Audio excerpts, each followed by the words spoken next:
अस्सलाम वालेकुम। मैं हूं गुलाम अहमद दाऊद।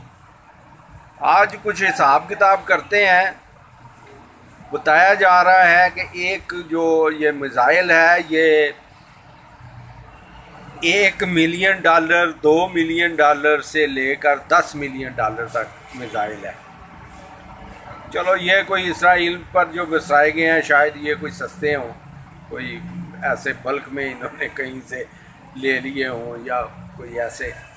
तो बहरहाल अगर $1 लाख का भी एक मिज़ाइल है तो 5,000 के साथ उसको ज़रब दे लें और फिर हिसाब कर लें कि कितने $1 मिलियन बनते हैं, $1 बिलियन बनते हैं या $1 बिलियन बनते हैं। अच्छा, उसको बताया जा रहा है कि उसको पैट्रियाट करने पे $1 लाख का खर्चा आता है, यानी उसको फ़ज़ा में तबाह करने पर $1 लाख के अखराजात आते हैं। इसराइल ने तकरीबन कोई 90% जो है 90% मिज़ाइल जो हैं वो फ़ज़ा में ही तबाह कर दिए हैं और बाकी जो हैं वो जाके गिरे हैं। तो हमने तो पहले दिन ही, जिस दिन ये लड़ाई शुरू हुई है उसी दिन ही कह दिया था कि नुकसान जो है दोनों का ही होगा, और जानी और माली भी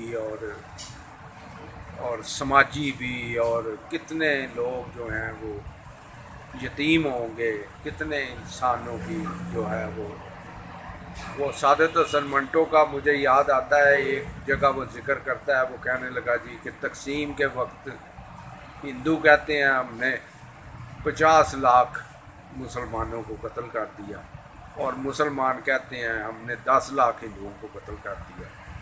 तो कहता है मेरा तो ज़्यादा ही नुकसान हुआ है क्योंकि 60 लाख इंसानों का कत्ल हो गया। तो ये जो है अब इंसानी जानें, कितनी औरतें बेवा होंगी, कितने बच्चे यतीम होंगे, कितने माजूर होंगे, कितने साल लग जाएंगे इस तबाही और बर्बादी को दोबारा साफ़ करने में, तामीर करने में। तो ये जंग लड़ाई, जंगो जदल और ये जो फसाद, इसको फसाद ही कहना चाहिए क्योंकि अब जंगो जदल का ज़माना नहीं भाई साहब। इस बात को समझ लें कि जो भी जंग में पहल करेगा वो नुकसान उठाएगा और खुदा के यहाँ भी रांदा दरगाह होगा। तो ये जो है इससे इज्तनाब भी करना चाहिए। और ज़हन जो है वो ज़हन साजी भी बड़ी ज़रूरी चीज़ है कि ज़हन साजी की जाए कि ये जंग से कोई कुछ हासिल होने वाला नहीं सिवाय तबाही बर्बादी के। तो ये ज़हन साजी बड़ी ज़रूरी चीज़ है कि ताकि उसका बंदे का, और ये तअस्सुब से ही पैदा होता है, फिर नफ़रत होती है और फिर नफ़रत इतनी ज़्यादा हो जाती है। अब जिस तरह ये नफ़रत पैदा की जा रही है और पैदा की गई है तो उससे फिर जो है ये अपना, अगर वो मतलूबा टारगेट तक नहीं पहुंचेगी तो वो किसी और जगह पे गिरेगी।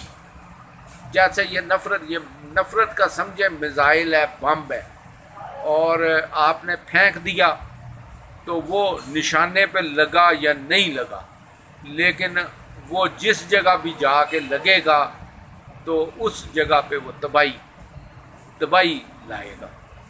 तो अब ये नफ़रत जो है किसी उम्मत के बारे में नफ़रत, खा उम्मत मोहम्मदी के बारे में नफ़रत फैलाई जाए या उम्मत कलीम के बारे में नफ़रत फैलाई जाए और तअस्सुब का इज़हार करना, ये कोई अच्छी बात नहीं है।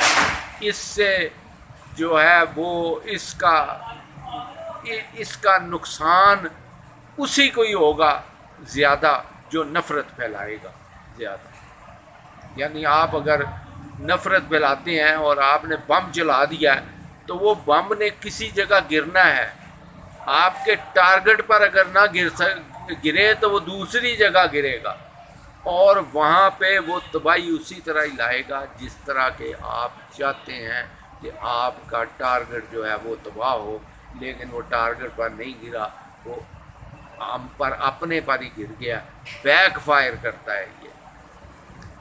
تو اس لیے جو ہے آج یہی بات کرنی تھی کہ خدا کسی طرح سے اس کا کوئی نفرتیں اور تعصبات کو کم کیا جائے، خواہ یہ مذہبی تعصب ہو، لسانی تعصب ہو، علاقائی تعصب ہو، کسی قسم کا بھی جو تعصب ہے اس سے یہ ساری چیزیں پیدا ہوتی ہیں، اور پھر آگے چل کے یہ اب اتنا نقصان کیا جا رہا ہے۔ اب خدا ہی ہے، خدا ہی ہے کہ لوگوں کو ہدایت دے اور وہ کوئی اس کا تدارک کریں، بس ہم تو دعا ہی کر سکتے ہیں۔